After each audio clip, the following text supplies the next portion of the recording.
বন্ধুরা, প্রথমেই একটা কথা পরিষ্কার করে দিই, মহার্ঘ ভাতা বা ডিএ অর্থাৎ ডিয়ারনেস অ্যালাওয়েন্স জিনিসটা কিন্তু আপনার দয়া দাক্ষিণ্য নয়। জিনিসপত্রের দাম বাড়ছে মানে মুদ্রাস্ফীতি হচ্ছে। এই দাম বৃদ্ধির সঙ্গে লড়াই করে একজন সরকারি কর্মী যাতে মর্যাদার সাথে বাঁচতে পারে তার জন্যই ডিএ দেওয়া হয়, অর্থাৎ আপনার বেতনকে মুদ্রাস্ফীতির সঙ্গে মানিয়ে নেওয়ার একটা কৌশল এটা। এই মামলার সবচেয়ে বড় মোড় আসে যখন কলকাতা হাইকোর্ট সাফ জানিয়ে দেয় যে ডিএ হলো সরকারি কর্মীদের একটি আইনগতভাবে প্রয়োগযোগ্য অধিকার। বিচারপতি হরিশ ট্যান্ডনের ডিভিশন বেঞ্চ রাজ্যের সেই চিরাচরিত যুক্তি টাকার অভাব আছে কে একদম খারিজ করে দেয়।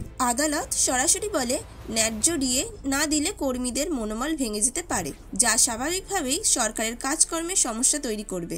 হাইকোর্ট নির্দেশ দিয়েছিল কেন্দ্রীয় সরকারের সঙ্গে মিলিয়ে ডিএ হিসাব করতে হবে এবং বকেয়া টাকা 3 মাসের মধ্যে মিটিয়ে দিতে হবে।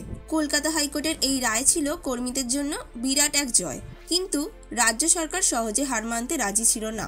তারা প্রথমে হাইকোর্টের রায় পুনর্বিবেচনার আবেদন করলো, কিন্তু সেটাও খারিজ হয়ে গেল।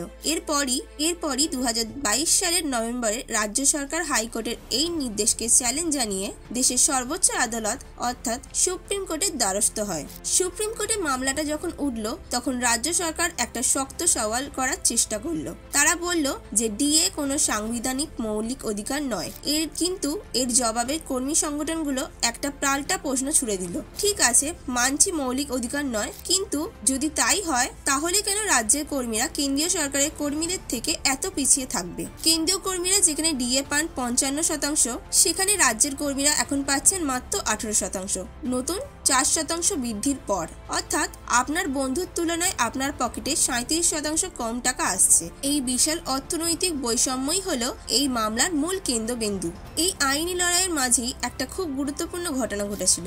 সুপ্রিম কোর্ট একবার রাজ্য সরকারকে অন্তর্বর্তীকালীন নির্দেশ দিয়েছিল যে রাজ্যের বকেয়া ডিএর অন্তত 25% 3 মাসের মধ্যে কর্মচারীদের মিটিয়ে দেওয়া হোক। হিসেব অনুযায়ী এই 25% দিতে প্রায় 10,425 কোটি টাকার দরকার ছিল। কিন্তু বন্ধুরা, সবচেয়ে হতাশাজনক বিষয় হলো আদালতের এই নির্দেশের 3 মাস পরেও সেই 25% বকেয়া ডিএ সম্পূর্ণভাবে মেটানো হয়নি।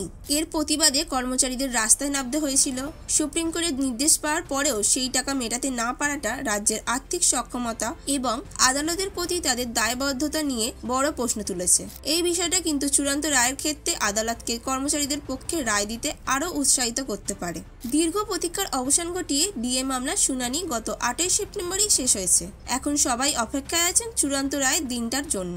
কর্মচারী সংগঠনের সাধারণ সম্পাদক মলয় মুখোপাধ্যায় আত্মবিশ্বাসী যে আগামী বুধবার 12 নভেম্বর দুপুর 3টে সুপ্রিম কোর্টে রায় ঘোষণা হতে পারে। তাঁর এই আত্মবিশ্বাসের মূল কারণ হলো ওই দিন সুপ্রিম কোর্টের কার্যতালিকায় বিচারপতি সঞ্জয় করল এবং বিচারপতি প্রশান্ত কুমার মিশ্রের একটি স্পেশাল বেঞ্চ গঠনের কথা উল্লেখ রয়েছে। আমাদের জেনে রাখতে হবে, যখন এত বড় কোনো মামলার দীর্ঘ শুনানি শেষ হয় তখন আদালত সাধারণত রায় ঘোষণার জন্য এমন একটি বিশেষ বেঞ্চ তৈরি করে, অর্থাৎ এটা একটা পরিষ্কার ইঙ্গিত যে রায়টা তৈরি এবং শুধু ঘোষণার অপেক্ষায়। বিচারপতি সঞ্জয় করল তাঁর পুরনো রায়গুলিতে কিন্তু কর্মীদের অধিকার এবং শ্রম আইনের প্রতি সংবেদনশীলতা দেখিয়েছেন। তাই কর্মীদের আশা এই বেঞ্চ শুধু সরকারের হিসাব না দেখে কর্মীদের অর্থনৈতিক ন্যায় বিচার এবং মর্যাদাপূর্ণ জীবন ধারণের অধিকারকেই গুরুত্ব দেবে। সব মিলিয়ে বুধবারের দুপুর 3টের সময়টা হতে চলেছে রাজ্যের জন্য ঐতিহাসিক। যদি সুপ্রিম কোর্ট কর্মীদের পক্ষে রায় দেয় এবং কর্মীদের হারের সঙ্গে সামঞ্জস্য রেখে বকেয়া মেটানোর নির্দেশ দেয়, তবে এই রায়ের প্রভাব হবে বিশাল। প্রথমত, প্রায় 40,000 কোটি টাকারও বেশি বকেয়া মেটাতে হলে রাজ্যের কোষাগারের ওপর চরম চাপ সৃষ্টি হবে। রাজ্যের বার্ষিক বাজেট যেখানে প্রায় 3.89 লক্ষ কোটি টাকা, সেখানে এই বিশাল অর্থ মেটানোটা একটা বড় চ্যালেঞ্জ। তবে এর একটা ইতিবাচক দিকও আছে। এই বিপুল অর্থ যখন কর্মীদের হাতে আসবে তখন তা বাজারে ছড়িয়ে পড়বে, কর্মীরা কেনাকাটা করবে, যার ফলে রাজ্যের অর্থনীতি চাঙ্গা হয়ে উঠবে এবং মুদ্রাস্ফীতির বোঝা কিছুটা কমবে। অর্থনৈতিক বিশেষজ্ঞদের মতে ডিএ প্রদান রাজ্যের আর্থিক ব্যবস্থাপনার জন্য এক প্রকার থেরাপিউটিক মেজার বা স্বাস্থ্যকর পদক্ষেপ হিসেবে কাজ করতে পারে। এই ঐতিহাসিক রায়ের প্রতিটি আপডেট এবং গভীর বিশ্লেষণ সবার আগে পেতে আমাদের চ্যানেলটি সাবস্ক্রাইব করে রাখুন। আর ভিডিওটি যদি ভালো লেগে থাকে তাহলে অবশ্যই একটি লাইক করে দেবেন আর বন্ধুদের কাছে শেয়ার করে দেবেন, যাতে তারাও এরকম গুরুত্বপূর্ণ ভিডিও খুব সহজেই পেয়ে যেতে পারে। আজকের মতো এতটুকুই, ফিরে আসবো আবার নতুন কোনো ভিডিও নিয়ে। ভালো থাকবেন, সুস্থ থাকবেন, ধন্যবাদ।